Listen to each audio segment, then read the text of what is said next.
You think you're safe inside your own home until the self-appointed queen of the HOA decides her clipboard gives her more authority than the Constitution itself. It was a Tuesday afternoon when I heard the unmistakable click of my front door unlocking. I froze. My wife was at work. I hadn't given anyone a spare key. But then, strutting through my living room like she owned the place, came Karen, our HOA president, holding a shiny ring of keys she called her master set. She looked me dead in the eye and said, "We have the right to inspect any property at any time." For a split second, I didn't know whether to laugh, scream, or call 911. But trust me, what happened next made her regret every smug step she took across my hardwood floor. Before I dive into the full story, let me know in the comments where you're watching from and what time it is right now. When my wife and I first moved into Maplewood Estates, the brochure sold us a dream. The lawns looked like they had been cloned from some glossy landscaping magazine. Every mailbox matched, every hedge was trimmed to the exact same height, and the streets were so quiet you could hear a squirrel sneeze 3 blocks away. It felt like stepping into a postcard version of suburban America, the kind that screams safety, order, community, and for a brief moment I believed it. I thought I'd finally found a place where I could mow the grass without the roar of traffic behind me, where my wife could jog at dawn without a single worry, and where neighbors waved instead of stared. But behind that curtain of perfection lurked the HOA, the real engine of Maplewood Estates, and the driver of that engine, Karen. Now, when I say Karen, I don't just mean the haircut and the glare, though. Believe me, she had both. I mean the kind of woman who carried a clipboard like it was a sword, who treated bylaws like they were the 10 Commandments, and who seemed to think her suburban fiefdom was the last line of defense against chaos. If your garbage can lean 1 inch too far from the curb, Karen would notice.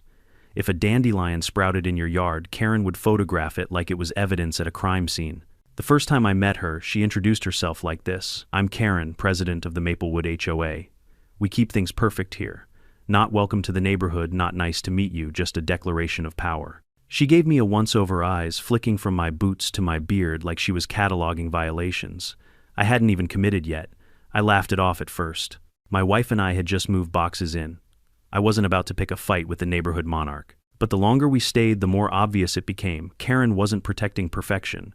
She was enforcing it like a tyrant with too much time on her hands. It started small. A polite slip in our mailbox: "Your grass is 2 inches above regulation height. Please mow immediately." I measured it, it was fine. 2 days later, another notice: "Your mailbox paint appears faded. Please repaint by Friday." Faded, the thing was practically sparkling. Then came the real kicker. One evening, my wife parked her car a little too close to the edge of the driveway, still within our property line, mind you. The next morning, taped to her windshield was a bright orange warning: "Improper vehicle positioning. Repeat offenses will result in fines." My wife just shook her head and laughed. I, on the other hand, felt my jaw clench. It was one thing to nag about lawns. It was another to treat my driveway like her personal Tetris board. But here's the thing: Karen thrived on compliance. Every time she issued a notice, neighbors would rush to obey, desperate to avoid her wrath. And she fed on it. You could see it in the way she strutted down the sidewalk, clipboard in hand, eyes darting from house to house like a hawk scanning for prey. She wasn't protecting property values, she was protecting her ego. My wife told me to ignore it. "Pick your battles," she said, sipping her coffee while flipping through one of those crime thrillers she loves. And maybe she was right. At first. Because the more I tried to ignore Karen, the more she seemed to circle our house like a shark sensing blood in the water. One Saturday morning, I was trimming hedges when she marched up the driveway. "Your fence needs repainting," she announced. I turned, sweat dripping down my forehead, and said, "Karen, the fence is fine. It's brand new." She squinted at it like she was inspecting a counterfeit bill. "The shade of white doesn't match HOA standards." I stared at her, then at the fence, then back at her. "White is white, Karen." She smiled that smug little smile. "Not in Maplewood Estates." And then she scribbled something on her clipboard and strutted away. That's when it hit me: this wasn't about order. This was about power. Karen wanted control, and she wanted me to bend. But I've never been good at bending. The neighbors, though, they bent like reeds in the wind. Mr. Thompson across the street repainted his garage door 3 times in 1 year. The Carters replaced their mailbox because Karen said it was too whimsical. Whimsical. It was a mailbox with a small sunflower painted on it, for crying out loud. By the time I'd been there a month, I realized something chilling. Maplewood Estates wasn't a neighborhood, it was a kingdom. And Karen was the queen nobody dared oppose. But every queen eventually overplays her hand. The real crack started to show the night I caught her photographing my backyard. She thought I didn't notice, but there she was, lurking by the fence line, camera phone raised. When I called out, she jumped like a teenager caught sneaking out past curfew. She shouted something about HOA standards and scurried off. My wife told me to let it go, but I couldn't. That was my backyard. My space. That's when I started keeping mental notes. Dates, times, things. She said things she did. It felt paranoid at first, like I was building a case. But deep down, I knew it wasn't paranoia, it was preparation. Because if there's one thing I've learned in life, it's this: bullies don't stop until you make them. And Karen, she wasn't stopping anytime soon. I didn't know it yet, but her obsession with control was about to push her one step too far. And when she did, my wife, the calm, quiet anchor in my storm, was going to reveal a side of herself that Karen never saw coming. At first, I told myself Karen's antics were nothing more than annoyances like mosquitoes buzzing around your ear. Irritating, sure, but not life-threatening.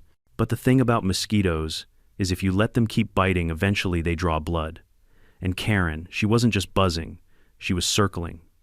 The notices kept piling up. Every week another envelope slid into my mailbox, stamped with the bold letters HOA violation. My lawn was too green. My trash cans were too visible. My Christmas lights hung in November were a premature display. I'm not kidding.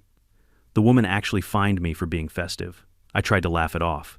I'd toss the letters onto the kitchen counter, shake my head, and mutter something sarcastic like, "Guess my grass needs to tone it down a little." My wife would smirk, but I could tell she was watching me closely, measuring how much patience I had left. And the truth? Not much. Things escalated one Thursday evening. I was taking out the recycling when I noticed a shadow at the end of my driveway. There, half hidden behind a lamppost, stood Karen with her phone raised, snapping photos of my bins like she was documenting evidence for a trial. Evening Karen, I called deliberately casual. She jumped clearly, not expecting me to catch her in the act.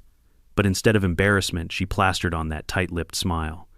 "Just making sure everyone's following community standards," she chirped. I walked closer. "You could have just asked me, you know. I would have told you the bins were out for collection." She tilted her head, eyes narrowing. "Documentation is important.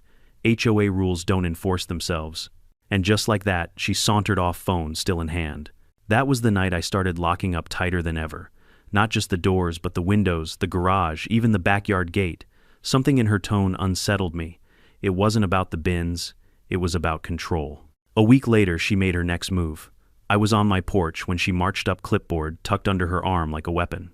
"We need to schedule an inspection," she announced. For what I asked. "Unauthorized modifications." I blinked. "What modifications?" She gestured vaguely toward the side of my house. "That extension you're building?" I actually laughed. "Extension, Karen. That's a garden shed. I bought it at Home Depot." Her eyes gleamed. "Regardless, it may not be HOA approved." I crossed my arms. "Well, it's on my property. And last I checked, the Constitution still applies in Maplewood Estates." Her smile froze. "Be careful with that attitude, sir. Non-compliance can lead to fines. Even liens. Liens." That was her favorite word. She tossed it around like a grenade, hoping the explosion would scare me into obedience. But here's the thing, threats only work on people who are afraid, and I was done being afraid. Still, I knew better than to push too hard. Karen wasn't just nosy, she was dangerous. And when someone that petty gets desperate, they stop playing by the rules altogether. My suspicions were confirmed a few nights later. It was just past midnight when I heard the faint rattle of a doorknob. At first I thought it was my imagination, maybe the wind, maybe the pipes, but then I heard it again, the distinct metallic clink of someone testing a lock. My heart pounded as I crept to the front window. In the glow of the street lamp, I saw a figure hunched near my door. Clipboard tucked under her arm, keys in her hand. Karen. I froze, every muscle in my body tightening. She jiggled the knob once more, then muttered something under her breath and walked away. The next morning I confronted her. "Were you near my house last night?" I asked. Her eyes widened in mock surprise. "Of course not. Why would I be?" I leaned in. "Because I heard you, and I saw you." She smirked. "Maybe you should get your eyes checked, or better locks." That's when she said it, the sentence that changed everything. The HOA has a master key for emergencies. We can enter any property if we deem it necessary. I stared at her, stunned. "You're telling me you can just walk into my home whenever you want?" She shrugged. "Rules are rules. If you've got nothing to hide, you've got nothing to worry about." Nothing to worry about. The audacity of it nearly knocked me over. I went inside, slammed the door, and felt my blood boil. My wife found me pacing the living room like a caged animal. "What happened?" she asked. I told her everything. Her expression didn't change, calm, steady, like always, but I noticed the way her jaw tightened, the way her eyes flicked toward the front door. She didn't like it any more than I did. That was the night I decided enough was enough. I started documenting everything, every slip, every warning, every threat. I set up cameras on the porch by the garage, even one hidden near the back fence. Karen thought she was untouchable. She thought her clipboard, and her so-called master key, gave her absolute power. But power is only as strong as the illusion people believe in, and I was about to shatter that illusion. I didn't know when she'd strike again, but I knew she would. People like Karen can't help themselves. They crave the next confrontation like oxygen. And when she finally overstepped, when she crossed that last unforgivable line, she was going to find out that the only master key that mattered was the one my wife carried in her badge wallet. By this point, I had learned to live with a constant hum of irritation like a smoke detector with a dying battery that never quite shuts up. Karen had become part of the background noise of Maplewood Estates, always watching, always judging, always looking for an excuse to wedge herself into my business. But then came the day she stopped circling and finally lunged. It was a Saturday morning, and I was halfway through my second cup of coffee when there came a knock at the door. Not a polite knock, not the kind of knock neighbors use when they're dropping off a plate of cookies. No, this was the authoritative knock, the kind that says, "Open up or else." I swung the door open, and there she stood, clipboard under one arm, phone in the other, and that smug grin plastered across her face like she'd just caught me shoplifting. "Morning," she said, pushing past me before I could even invite her in. "Excuse me," I stepped in front of her, blocking the entryway. She tilted her head. "We've received complaints about unauthorized construction inside your home. I need to take a look." I barked out a laugh. "Inside my home, complaints from who? Your reflection?" She ignored me, tapping at her phone. "HOA bylaws give us the authority to inspect for unapproved modifications." I leaned closer, my voice low and sharp. "Karen, you set foot in my house without a warrant, and you're not just breaking HOA rules, you're breaking the law." Her smile faltered for a split second, but then it returned wider this time. "You might want to read those bylaws again. We can enforce inspections when we suspect violations." That word "suspect" rang in my ears like a siren. Since when did suspicion give anyone the right to barge into another person's living room? I pictured Karen standing in court waving her clipboard like it was the Bill of Rights, and I nearly laughed in her face. But I didn't, because I knew something she didn't. My cameras were rolling. I stepped back just far enough for the red recording light on the corner shelf to blink into view. Karen followed my gaze, her eyes narrowing, but she didn't back down. "You can record all you want," she said coolly. "It won't change the fact that you're in violation." My fists clenched. "Violation of what?" "Drinking my coffee too loud." Her lips curled. "We'll see what the board decides." And then she turned on her heel, striding down my driveway like she'd just declared victory. That was the first time I felt genuine anger, not just irritation, not just annoyance, but raw, boiling anger. She wasn't content with controlling the lawns and the mailboxes anymore. She wanted to control me, my home, my family. I spent the rest of that day in a haze, pacing the floors, muttering under my breath. My wife kept telling me to breathe, to let it go, but she could see it too, the storm building inside me. The next week it got worse. Karen escalated from slips and warnings to outright harassment. She posted a notice on my door that read in big bold letters, "Final, warning, comply, or face legal action." Legal action, for what I hadn't done a damn thing. The notice was vague on purpose, filled with jargon and empty threats. But that was the point, scare tactics. She wanted me to break. Well, she miscalculated. I started documenting everything obsessively. Every time she walked past my property, I logged the time. Every phone call, every slip of paper, every thread I built, a dossier thicker than a phone book. One evening, while reviewing camera footage, I saw her again hovering near my front steps, trying her keyring on my lock. She jiggled it once, twice, then glanced around before slipping the keys back into her pocket. That was it. That was the breaking point. The next morning, I marched right up to her front door. She opened it, surprised to see me, but her expression quickly shifted back into that mask of superiority. "Can I help you?" she asked, voice dripping with fake sweetness. "You tried to enter my house," I said flatly. Her smile widened. "Oh, don't be dramatic. I was simply testing the lock to make sure it was secure." I almost laughed at the absurdity of it. "Testing the lock. That's your excuse," she shrugged. "It's part of our responsibility as an HOA. Safety first." That was when my wife stepped up beside me. Calm, steady, her arms crossed. Karen, she said evenly, cross that line again and you won't be dealing with a neighbor, you'll be dealing with the law. Karen blinked, clearly rattled. But she recovered quickly, narrowing her eyes. Is that a threat? No, my wife replied, her tone ice cold. It's a promise. The air between them crackled like a live wire. I swear, if the mailman had walked by right then, he would have ducked for cover. Karen eventually retreated, muttering something about board meetings and official complaints, but the damage was done. She knew we were on to her, and I knew she wasn't finished, because bullies never retreat permanently. They lick their wounds, regroup, and come back harder. And sure enough, she did. The very next week, while I was at work, she tried again. Only this time, she didn't just rattle the doorknob. She used the key. She stepped inside. What she didn't realize, what she could never have predicted, was that my wife was home. And the moment Karen crossed that threshold, she wasn't just a nosy neighbor anymore. She was a criminal. And she was about to learn that the only authority that mattered wasn't written on HOA bylaws. It was stamped in gold, on a federal badge. I'll never forget the sound. Not the creak of the door, not the shuffle of footsteps on the hardwood, but the click. That metallic, unmistakable click of a key turning in a lock that should have been secure. I wasn't home when it happened. I was 2 miles away, stuck in traffic, inching toward my driveway after a long day at work. My phone buzzed with a notification from the security cameras. Front door opened. At first I thought it was my wife. She usually beat me home. But then another notification, living room motion detected. I tapped into the live feed and my stomach dropped.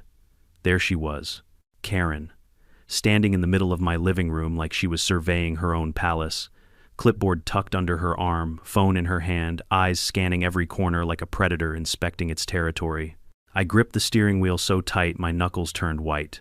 I wanted to slam the car into gear and race home, but all I could do was watch as she wandered through my house like she had been crowned Queen of Maplewood Estates, and this was her royal inspection. She muttered to herself something about unapproved modifications and evidence for the board. Every now and then she snapped a photo, the flash bursting like little explosions of arrogance. But then she made her biggest mistake. She walked into the kitchen, and that's where my wife was waiting. I'll admit I wish I could have been there to see it in person, but the footage, oh, the footage was priceless. My wife stood by the counter, arms crossed, expression calm but cold enough to freeze boiling water. Karen froze mid-step, nearly dropping her phone. Oh, she gasped, trying to recover. I was just checking for safety hazards. My wife didn't move, didn't blink. She just tilted her head slightly, like a cat watching a mouse that had scurried into the wrong hole. Safety hazards, she said quietly. In my kitchen, Karen floundered, her words tripping over themselves. Well, yes. The HOA has protocols. Emergency access. I have the master key, you see. She jingled the keys nervously as if shaking them would somehow make her trespassing legal. That's when I burst through the front door. I don't even remember shutting off the car engine. I just remember storming into that living room, chest-heaving rage boiling up my throat. What the hell do you think you're doing? I roared. Karen jumped so high, she nearly hit the ceiling. She spun toward me, her fake smile plastered on again like duct tape over a cracked pipe. Oh, you're home early. I was just performing a routine inspection. I stepped closer, my voice low and dangerous. In my living room, with your so-called master key, her smile faltered. It's within my rights, as HOA president. Wrong. I cut her off, jabbing a finger toward the door. You crossed a line. You broke into my house. That's not authority, Karen, that's burglary. Her cheeks flushed, but instead of apologizing, she doubled down. That's the thing about bullies, they don't back off when they're cornered. They lash out. You people think you can just do whatever you want, she snapped. This neighborhood has standards, rules. Without me, it would fall apart in weeks. We own this community, we own these homes. You just live here. For a moment, the room went dead silent. Even the hum of the refrigerator seemed to stop. I let out a low laugh. You own my house. That's funny because last time I checked, my name is on the deed, not yours. And the only thing you own right now is a stack of criminal charges waiting to happen. Karen's eyes darted to the cameras in the corners. She knew she was caught. Every second of her illegal little inspection was recorded, stamped and ready for evidence. But before I could even pull out my phone to call the cops, my wife stepped forward. Calm, steady, and deadly serious. She reached into her jacket pocket and pulled out a small black wallet. She flipped it open with a practiced snap, and the gold shield gleamed under the kitchen light. Karen's jaw dropped. She stammered, her face draining of color. You're law enforcement. My wife's eyes never left hers. federal law enforcement, and you just committed a crime. If Karen had looked pale before now, she looked like a ghost. She stumbled back, nearly tripping over her own shoes. I didn't know. I thought. You thought wrong, my wife cut her off.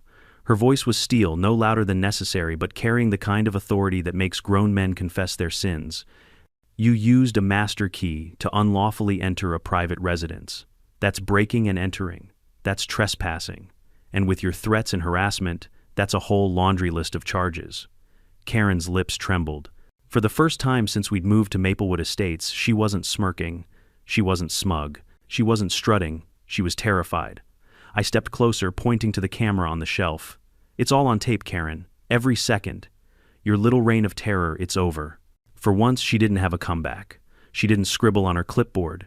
She didn't threaten fines or liens. She just stood there, frozen like a statue, cracking under its own weight. I almost felt sorry for her.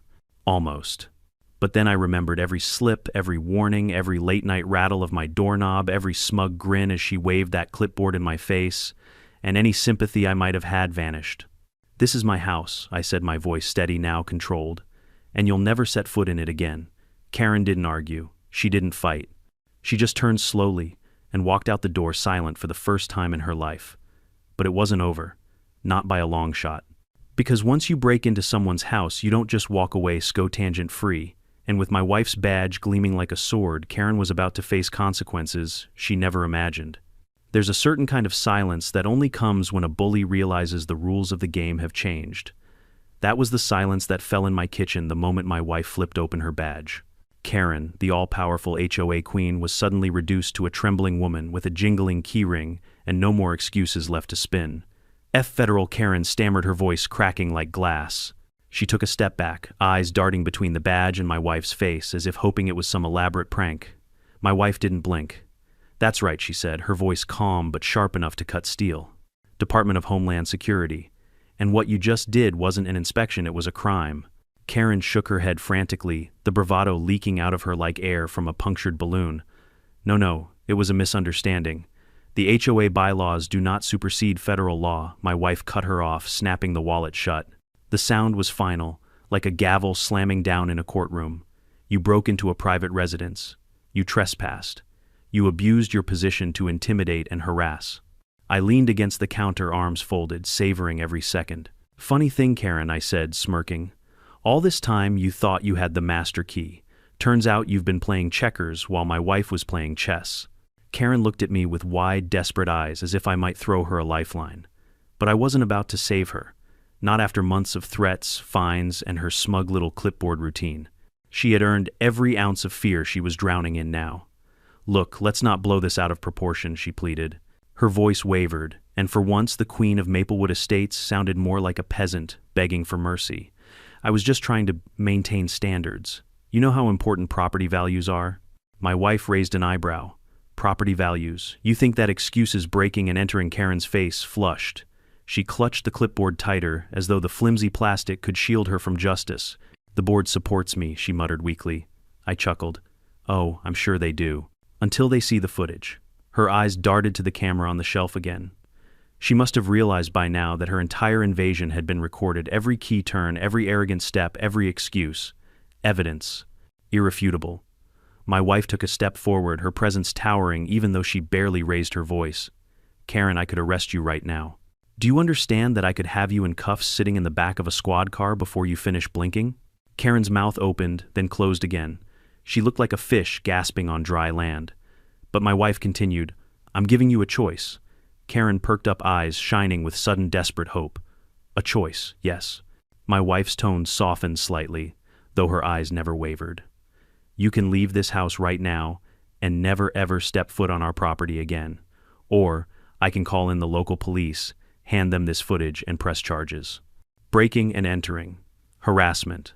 Abuse of authority. Do you really want that on your record? Karen swallowed hard.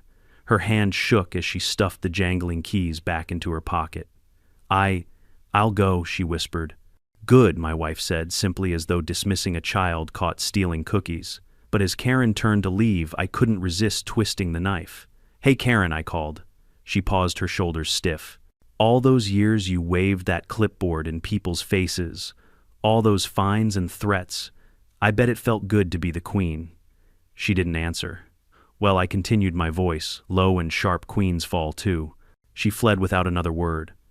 The moment the door clicked shut behind her, I let out a long breath I hadn't realized I'd been holding. My wife slipped her badge back into her pocket and looked at me with that same calm expression she always wore, like she hadn't just dismantled a tyrant in under 5 minutes. You enjoyed that, I said. She smirked. Maybe a little. I laughed, tension flooding out of me like water from a burst dam. For months I'd felt powerless, cornered by Karen's constant harassment. But now the power dynamic had flipped completely.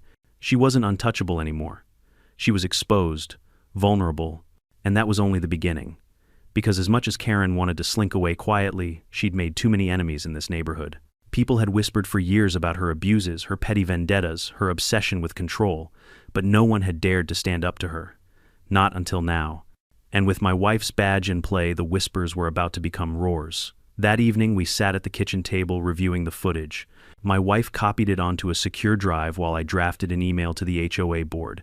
Nothing fancy, just the video, a short explanation, and a single line at the end. This is your president. I hit send. Within hours, replies started flooding in. Shock, outrage. Neighbors who had stayed silent for years suddenly found their voices. It was like watching a dam break. The fear that had kept everyone quiet was gone, washed away in a flood of anger and vindication. And Karen, she must have realized it too, because the next day she didn't strut down the street with her clipboard. She didn't bark orders or snap photos. She stayed inside curtains, drawn the once proud queen now hiding in her crumbling castle. But this wasn't the end. Not yet. Because while my wife's badge had stopped Karen in her tracks, the real consequences were still waiting just around the corner. And trust me, they were coming fast. The thing about people like Karen is they build their empires on fear. For years she thrived because no one dared to challenge her. Neighbors whispered behind closed doors, grumbled at barbecues, but when push came to shove, everyone bowed to the HOA queen with the clipboard. But the moment my wife flashed that badge and the footage hit inboxes across Maplewood, estates, that empire crumbled. By the following morning, my phone was buzzing non-stop. Mr. Thompson across the street, the same guy who had repainted his garage door 3 times just to appease Karen, left me a voicemail. His voice was trembling, not with fear this time, but with fury. I knew she was crooked. Thank you for catching her red-handed. Whatever you need from me, I'll back you up. Then came the Carters, the poor family who had been forced to rip out their whimsical sunflower mailbox. Mrs. Carter called nearly in tears. Do you know how much money we wasted because of her threats? Count us in if there's a case. And just like that, the tide shifted. The silence that had enabled Karen's reign was gone, replaced by a roar of voices demanding justice. Of course, Karen didn't go quietly. She tried to spin it, emailing the community some half-baked statement about miscommunication and misinterpreted intentions. She even claimed my wife had intimidated her with an improper display of authority. Improper display, please. The only improper display was Karen parading through my living room like she was auditioning for a break-in reality show. The board wasn't buying it. Within 48 hours, they called an emergency meeting at the clubhouse. I went with my wife, and when we walked through those glass doors, every seat was filled. Neighbors who hadn't shown their faces at a meeting in years were crammed shoulder to shoulder, buzzing with anticipation. Karen sat at the front, pale but still clinging to her clipboard like it was a lifeline. She tried to maintain her composure, but you could see the cracks, her lips, twitching, her foot tapping uncontrollably against the tile. The board president, a man named Gerald, who usually looked like he'd rather be anywhere else, cleared his throat. We've reviewed the footage, he began. We've spoken to multiple residents. And it is clear there has been misconduct. Misconduct, someone shouted from the back. It's a crime. The room erupted with cheers and jeers. Karen's face turned beet red.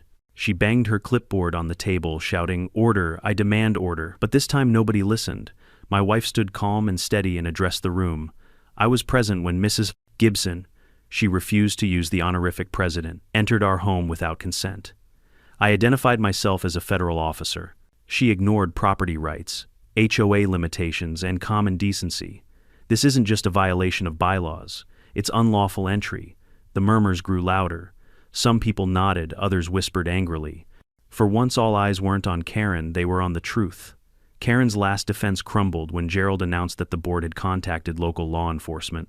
Officers had already visited her home, collected statements, and taken the master keyring into custody.